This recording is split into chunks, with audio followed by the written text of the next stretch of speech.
Lecture de L'homme au rat de Sigmund Freud, paru en 1909. Le complexe du père est la solution de l'idée des rats. Un fil conduit de la cause immédiate de la maladie à l'âge adulte à l'enfance de notre patient. Il se trouvait dans une situation qui, d'après son savoir ou ses suppositions, était celle que son père avait connue avant son mariage. Il pouvait ainsi s'identifier à lui. Le père mort jouait encore un autre rôle dans la maladie récente de notre patient. Le conflit à l'origine de la maladie était essentiellement une lutte entre la volonté du père qui continuait à faire sentir son influence et les penchants amoureux du patient lui-même. Si nous prenons en compte les déclarations que le patient a faites au cours des premières heures du traitement, nous ne pouvons nous empêcher de soupçonner que ce conflit était extrêmement ancien et qu'il s'était déjà produit dans son enfance. Le père de notre patient était, d'après toutes les informations dont nous disposons, un excellent homme. Il était sous-officier avant de se marier et avait conservé de cette période de sa vie la franchise du soldat et un penchant pour les expressions grossières. En plus des vertus qui sont célébrées sur les tombes de chaque homme, il se distinguait par un humour chaleureux et une indulgence bienveillante à l'égard de son prochain. Ce trait de caractère ne s'oppose pas à celui mentionné précédemment. Au contraire, le fait qu'il pouvait être brusque et violent venait plutôt compléter son caractère bienveillant. Quand ses enfants grandirent, il se démarqua des autres pères en ce qu'il ne voulut pas s'ériger en une autorité intouchable. Au contraire, il leur faisait part avec une sincérité débonnaire des petits échecs et malheurs de sa vie.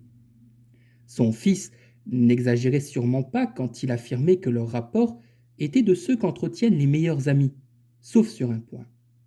Il devait sûrement s'agir de ce point quand la pensée de la mort du père occupait l'esprit de ce petit garçon avec une intensité inhabituelle et abusive, quand de telles pensées apparaissaient dans l'énoncé de ses idées obsessionnelles infantiles, et quand il en venait à désirer que son père meure, afin qu'adoucie par la compassion, une certaine jeune fille devienne plus affectueuse à son égard. Il n'y a pas de doute qu'il y avait quelque chose sur le plan de la sexualité entre le père et le fils, et que le père s'était opposé d'une certaine façon à la vie érotique précoce de son fils. Plusieurs années après la mort de son père, alors qu'il éprouvait pour la première fois la sensation de plaisir du coït, l'idée suivante s'imposa soudain à son esprit. Je cite. « C'est vraiment grandiose. On pourrait tuer son père pour cela. » Fin de citation. Cette pensée est à la fois un écho et une élucidation de son idée obsessionnelle infantile. Peu avant sa mort, le père avait par ailleurs pris directement position contre le penchant amoureux qui allait plus tard dominer la vie de notre patient. Il avait remarqué qu'il recherchait la compagnie de cette dame et lui avait conseillé de se détourner d'elle en lui disant que ce n'était pas intelligent de sa part et qu'il allait seulement se ridiculiser. À ces indices entièrement certains s'ajoute un autre si l'on se tourne à présent vers l'histoire de l'activité sexuelle masturbatoire de notre patient. Il existe sur cette question un antagonisme entre les vues des médecins et celles des malades, qui n'a pas encore été exploité comme il convient. Les malades sont tous d'avis que la masturbation est la racine et l'origine de tous leurs maux. Les médecins ne savent pas en général ce qu'ils doivent en penser. Influencés par l'expérience qui montre que la plupart des personnes devenues par la suite normales se sont masturbées un temps durant la puberté, les médecins tendent, dans leur majorité, à rejeter les dires des malades comme étant des exagérations grossières. D'après moi, les malades sont sur cette question également plus proches d'une juste vision des choses que les médecins. Une intuition juste point chez les malades, alors que chez les médecins se profile le danger de manquer quelque chose d'essentiel. Les choses ne sont bien sûr pas comme les malades eux-mêmes entendent comprendre leur affirmation, à savoir qu'il faille rendre responsable de tous leurs troubles névrotiques la masturbation pubaire, qui peut presque être désignée comme un phénomène typique. Leur affirmation a besoin d'être interprétée.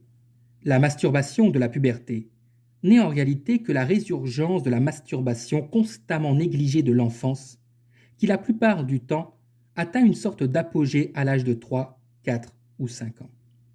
Cette masturbation est par ailleurs l'expression la plus claire de la constitution sexuelle de l'enfant, et c'est en elle que nous cherchons également l'étiologie des névroses qui surgissent plus tard. Les patients accusent donc derrière le voile de la masturbation pubère leur propre sexualité infantile, et en cela, ils ont parfaitement raison.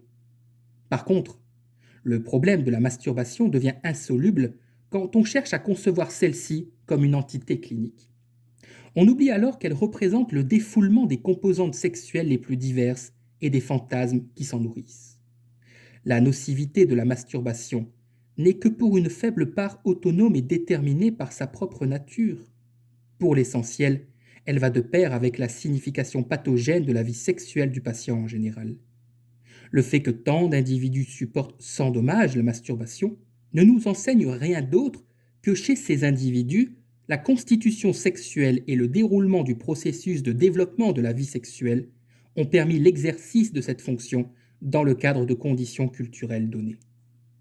A l'inverse, d'autres individus, en raison d'une constitution sexuelle défavorable ou d'une évolution troublée, tombent malades des suites de leur sexualité, ce qui signifie qu'ils ne peuvent remplir l'exigence de répression et de sublimation des composantes sexuelles sans produire des inhibitions et des formations de substitution. Notre patient se distinguait vraiment par son comportement masturbatoire. Il ne développe pas aucune habitude de masturbation à la puberté et aurait pu prétendre, d'après certaines conceptions, à être exempt de névrose.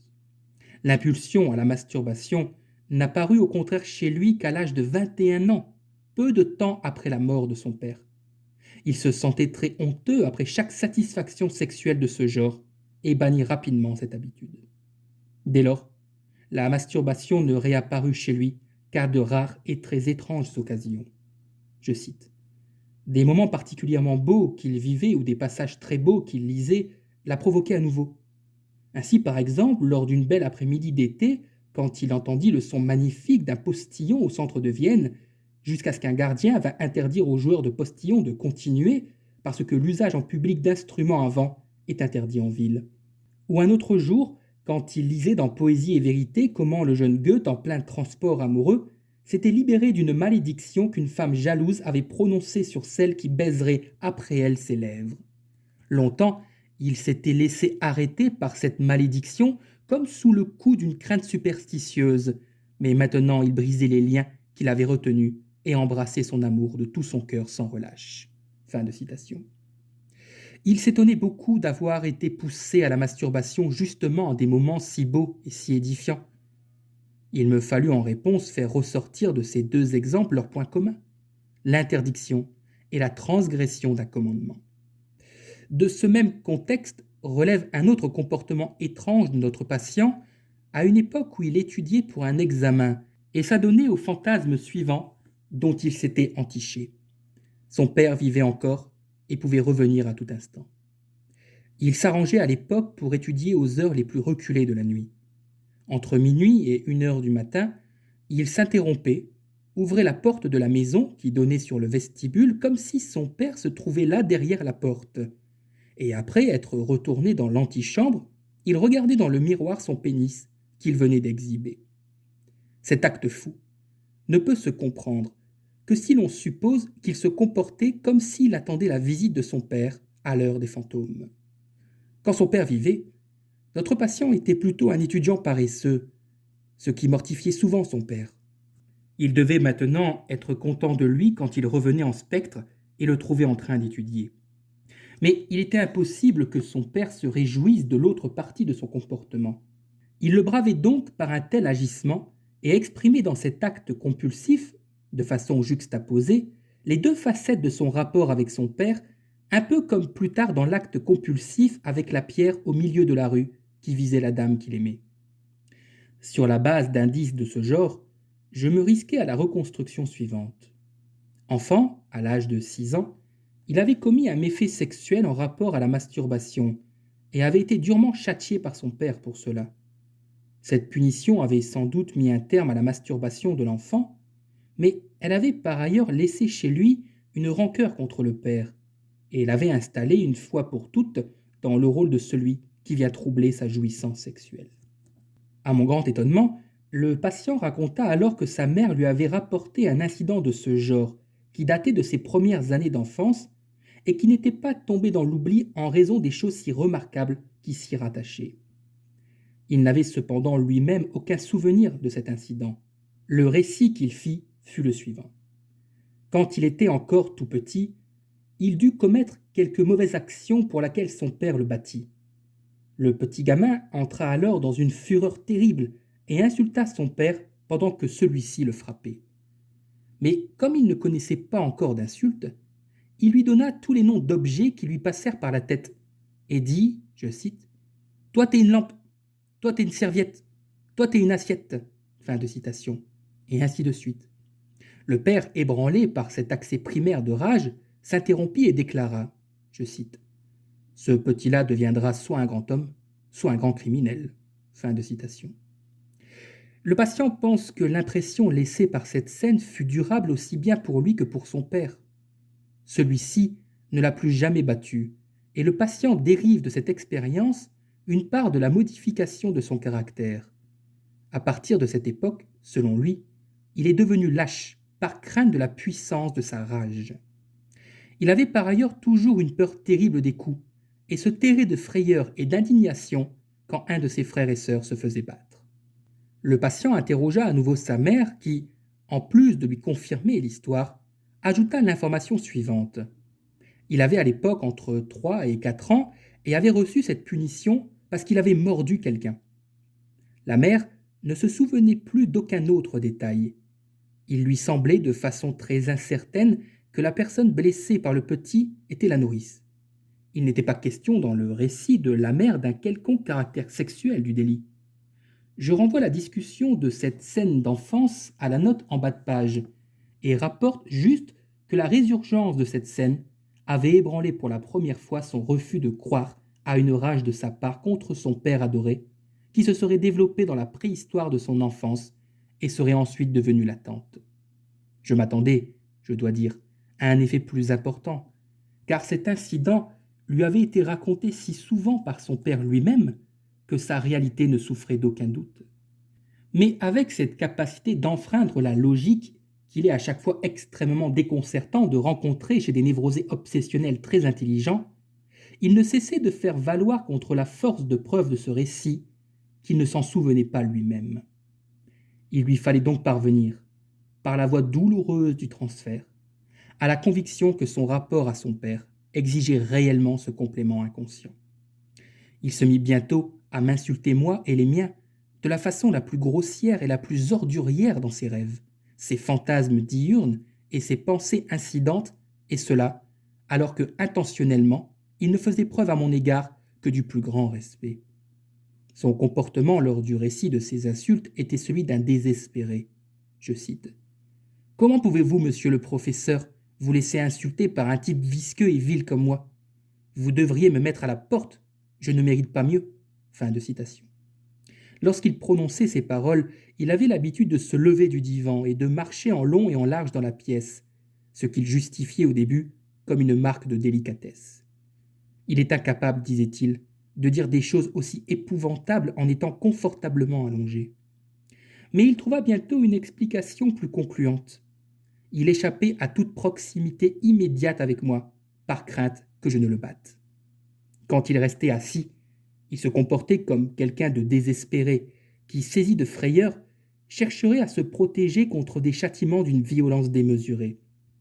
Il mettait la tête entre ses mains, se couvrait le visage avec le bras, s'enfuyait soudainement avec le visage déformé par la douleur, etc. Il se souvenait que son père était irascible et que, parfois, dans ses accès de violence, il perdait le sens de la mesure. Soumis à cette dure école de la souffrance, le patient reconquit peu à peu la conviction qui lui faisait défaut et qui aurait semblé à toute autre personne extérieure à l'affaire quelque chose d'évident. Une fois atteint ce point, la voie était libre pour résoudre l'énigme de cette idée des rats. Un grand nombre d'informations retenues jusqu'alors par le patient devinrent accessibles au moment d'apogée de la cure, ce qui permit de reconstruire l'enchaînement de cette histoire. Dans la présentation qui suit, j'abrégerai et résumerai au maximum mon propos, comme je l'ai annoncé au début de cette publication. La première énigme à résoudre était clairement de savoir pourquoi les deux énoncés du capitaine Tchèque avaient produit une telle agitation en lui et provoqué des réactions pathologiques si violentes. Il fallait supposer qu'il s'agissait là d'une sensibilité provenant d'un complexe et que des emplacements hyperesthésiques de son inconscient avaient été touchés directement et sans ménagement. C'était en effet ce qui s'était produit. Comme à chaque fois qu'il se retrouvait dans un contexte militaire, il s'identifiait inconsciemment à son père qui avait servi plusieurs années dans l'armée et qui avait l'habitude de raconter tant de choses sur l'époque où il avait été soldat. Et maintenant, le hasard qui participe à la formation du symptôme, comme l'énoncé dans le mot d'esprit, voulait qu'une des petites aventures de son père eût un élément important en commun avec l'injonction du capitaine. Son père, tel un rat du jeu, avait une fois perdu aux cartes une petite somme d'argent dont il disposait en tant que sous-officier. Il se serait trouvé dans un grand embarras si un camarade ne lui avait avancé la somme. Après avoir quitté l'armée et être devenu prospère, il rechercha ce camarade qui était venu à son secours pour lui rendre l'argent, mais il ne le trouva plus. Notre patient n'était pas sûr qu'il avait finalement réussi à le rembourser. Ce souvenir des péchés de jeunesse de son père lui était pénible, car son inconscient était en réalité rempli de reproches hostiles à l'encontre du caractère de son père.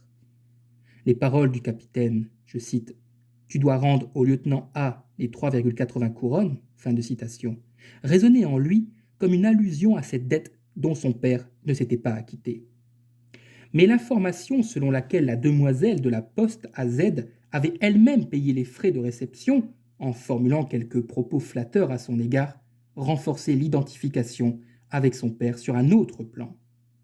Il ajouta, à ce moment de l'analyse, que dans la petite ville où se trouvait le bureau de poste, l'affiche charmante de l'aubergiste avait fait montre de beaucoup de complaisance au jeune officier pimpant. Il pouvait donc avoir l'intention d'y retourner à la fin de l'exercice militaire pour tenter sa chance auprès de la jeune fille. Mais voilà qu'une concurrente était apparue en la personne de la demoiselle de la poste. Il pouvait hésiter, comme dans l'histoire du mariage de son père, et se demander à laquelle des deux il devait accorder ses faveurs quand il aurait fini son service militaire. Nous constatons tout d'un coup que son indécision étrange quant au fait de savoir s'il devait prendre le train pour Vienne ou retourner à la ville du bureau de poste, tout comme sa tentation constante durant le trajet de rebrousser chemin, n'était pas aussi insensée qu'elle nous avait semblé au début. Au regard de sa pensée consciente, l'attraction exercée par la petite ville de Z, où se trouvait le bureau de poste, était motivée par la nécessité d'y accomplir sur place son serment avec l'aide du lieutenant A. En réalité, c'était la demoiselle de la poste de la même ville qui était l'objet de son désir. Et le lieutenant n'était qu'un bon substitut pour elle, car il habitait la même ville et était en charge du courrier militaire. Quand il apprit par la suite que ce n'était pas le lieutenant A, mais un autre officier, B, qui était ce jour-là de service à la poste, il intégra également ce dernier dans sa combinaison mentale et put alors répéter son hésitation entre les deux jeunes filles bienveillantes dans ses délires avec les deux officiers. Pour élucider les effets engendrés par l'histoire des rats racontée par le capitaine, il nous faut suivre de plus près le cours de l'analyse. Il y eut tout d'abord une éruption extraordinaire de matériel associatif sans que devint plus clair pour autant ce qu'il en était de cette construction obsessionnelle. L'idée de ce châtiment exercé à l'aide de rats avait stimulé un certain nombre de pulsions, éveillé une foule de souvenirs, et ainsi, dans le court intervalle qui avait séparé le récit du capitaine de son rappel de la somme à rembourser, les rats avaient gagné toute une série de significations symboliques auxquelles d'autres venaient s'ajouter continuellement dans la période qui suivit juste après. Mon compte-rendu de tout cela ne peut être bien sûr que très incomplet. Le châtiment des rats avait avant tout ravivé l'érotisme anal qui avait joué un grand rôle dans son enfance, et s'était maintenu par la suite au moyen de l'irritation provoquée par les vers dont il eut à souffrir pendant des années. De cette façon, les rats en vinrent à signifier l'argent. Le lien entre ces deux choses fut suggéré par l'association que fit le patient entre acompte et rat. Il avait institué dans ses délires obsessionnels une véritable monnaie en rat. Ainsi, par exemple, quand je lui fis part, suite à sa demande, du prix d'une heure de traitement, il se dit en lui-même, ce que j'appris 6 mois plus tard, je cite, « Tant de florins, tant de rats ». Fin de citation. Tout le complexe des intérêts financiers qui se rattachait à l'héritage du père fut traduit peu à peu dans cette langue, ce qui signifie que toutes les idées liées à ce complexe furent inscrites dans le registre obsessionnel par le biais de la cheville linguistique à compte Ra et soumise ainsi à l'inconscient. La signification pécuniaire des rats était étayée en outre par le rappel du capitaine du montant des frais à rembourser, et cela au moyen de la cheville linguistique, un rat du jeu, un passionné du jeu, qui nous avait permis d'accéder à la dette de jeu du père. Mais le rat était également connu de notre patient comme porteur d'infections dangereuses et pouvait de ce fait servir de symbole à sa crainte de l'infection syphilitique, si justifiée et alarmée, derrière laquelle se cachaient toutes sortes de doutes sur la vie qu'avait menée son père durant son service militaire. En un autre sens, le pénis lui-même est un porteur de l'infection syphilitique, et ainsi le rat devient le membre sexuel, ce qui est un usage auquel il peut prétendre à un autre titre. Le pénis, en particulier chez le petit enfant, peut facilement être comparé à un ver, et dans le récit du capitaine, les rats fouillaient dans l'anus comme les grands ascarides de son enfance. La signification de pénis des rats s'appuyait donc à nouveau sur l'érotisme anal du patient. Le rat est par ailleurs un animal sale, qui se nourrit d'excréments et vit dans les conduits d'évacuation des ordures. Il est presque superflu d'indiquer jusqu'où pouvait s'étendre ce délire des rats au moyen de cette nouvelle signification. L'expression tant de rats, tant de florins pouvait par exemple passer pour une caractérisation exacte d'un certain métier féminin que notre patient détestait particulièrement. En revanche, il n'est pas indifférent que la substitution du pénis par le rat dans le récit du capitaine ait produit une situation de rapport sexuel per annum, qui devait sembler au patient particulièrement repoussante dans la mesure où elle était liée à son père et à la femme qu'il aimait. Quand cette situation réapparut avec la menace compulsive qui se forma dans la tête du patient après le rappel par le capitaine de la somme à rembourser, elle ne put que lui rappeler certaines imprécations en usage chez les Slaves du Sud. Tout ce matériel, et d'autres encore, s'insèrent par ailleurs dans la trame de la discussion sur les rats, par le biais de la pensée écran, se marier. Le fait que l'histoire du châtiment des rats ait fait rejaillir chez notre patient toutes les impulsions de cruauté égoïste et sexuelle prématurément réprimées est attesté dans sa narration ultérieure des faits par sa propre description de la scène et par ses mimiques.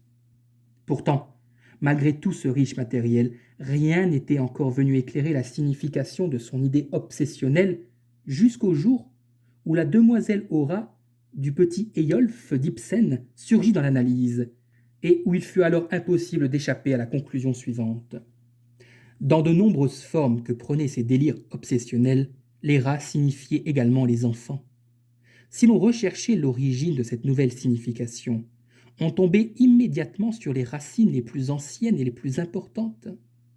Un jour qu'il était venu sur la tombe de son père, il avait vu passer furtivement un gros animal qu'il prit pour un rat. Il supposa qu'il sortait de la tombe de son père et qu'il venait de faire son repas de son cadavre. L'idée que l'on se fait du rat est indissociable du fait qu'il ronge et mord avec ses dents pointues. Mais le rat ne mord pas impunément, pas plus qu'il n'est glouton et sale impunément. Il est persécuté cruellement et tué sans merci par les hommes, comme notre patient l'avait vu souvent avec épouvante. Il avait souvent ressenti de la pitié pour ces malheureux rats. Or, il était lui-même un petit gars sale et dégoûtant qui, dans un accès de rage, pouvait mordre ceux qui l'entouraient et qui avait été châtié pour cela d'une façon effroyable. Il pouvait effectivement trouver dans le rat son portrait tout naturel. Le destin lui avait pour ainsi dire adressé par l'histoire du capitaine un mot stimulus qui provenait d'un complexe, et il n'avait pas manqué d'y réagir avec son idée obsessionnelle. Les rats étaient donc des enfants suite à certaines expériences très précoces et absolument déterminantes que le patient avait faites. C'est alors qu'il ajouta une information qu'il avait maintenue longtemps hors de son contexte, mais qui maintenant expliquait entièrement l'intérêt qu'il se sentait obligé de porter aux enfants. La dame qu'il vénéra pendant tant d'années, et qu'il ne put pourtant pas se résoudre à épouser, était condamnée à ne pas avoir d'enfant à cause d'une opération gynécologique qu'elle avait subie. Cela avait été pour lui qui aimait les enfants au-delà de l'ordinaire la principale raison de son hésitation. Ce ne fut qu'à ce moment-là qu'il devint possible de comprendre le processus de formation de son idée obsessionnelle qui jusqu'alors était resté incompréhensible. À l'aide des théories sur la sexualité infantile et de la symbolique tirée de l'interprétation des rêves, tout peut être traduit d'une façon qui fait sens. Quand le capitaine décrivit le châtiment des rats à la halte de l'après-midi, où notre patient avait perdu son pince-nez, il ne fut saisi tout d'abord que par le caractère cruellement lubrique de la situation dépeinte. Mais tout de suite se produisit le lien avec la scène d'enfance au cours de laquelle il avait lui-même mordu. Le capitaine, qui était capable de justifier de tels châtiments, prit ainsi la place de son père et attira sur lui une part de l'animosité ravivée qui avait à l'époque éclaté contre ce père cruel. L'idée qui traversa un instant notre patient, à savoir qu'une telle chose pourrait arriver à une personne qui lui était chère, serait donc à traduire par le désir impulsif suivant. Je cite. « Tu mériterais qu'on te fasse la même chose. » Fin de citation. Désir qui est dirigé contre la personne qui a raconté l'histoire de ce châtiment, mais à travers elle, contre le père également. Quand, un jour et demi plus tard, le capitaine lui remet un paquet sur lequel des frais sont à payer et qui lui rappelle de rembourser au lieutenant A 3,80 couronnes et l'air, il sait déjà que son supérieur cruel se trompe et qu'il n'est redevable de cette somme qu'à la demoiselle de la poste. Il s'en faut de peu qu'il ne lui fasse une réponse railleuse du genre, je cite, « Oui, bien sûr, qu'est-ce que tu crois ?» ou « Oui, mon œil » ou « Oui, des clous que je vais le rembourser ». Fin de citation. Il s'agissait là de réponses qu'il ne s'était pas senti obligé de dire. Mais il se forma en lui une toute autre réponse à partir du complexe du père mentionné précédemment et du souvenir de la scène d'enfance déjà évoquée. Je cite, « Oui, je rendrai l'argent à A quand mon père et ma bien-aimée auront des enfants. » Ou « Je lui rembourserai l'argent aussi vrai que mon père et ma bien-aimée auront des enfants. » Fin de citation. Une réponse donc en forme d'affirmation railleuse assortie d'une condition absurde irréalisable. Mais alors le crime avait été commis.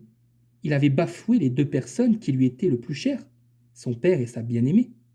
Un tel crime exigeait châtiment, et la punition consistait à s'imposer un serment impossible à réaliser qui, dans son énoncé, obéissait à la lettre à la requête injustifiée de son supérieur.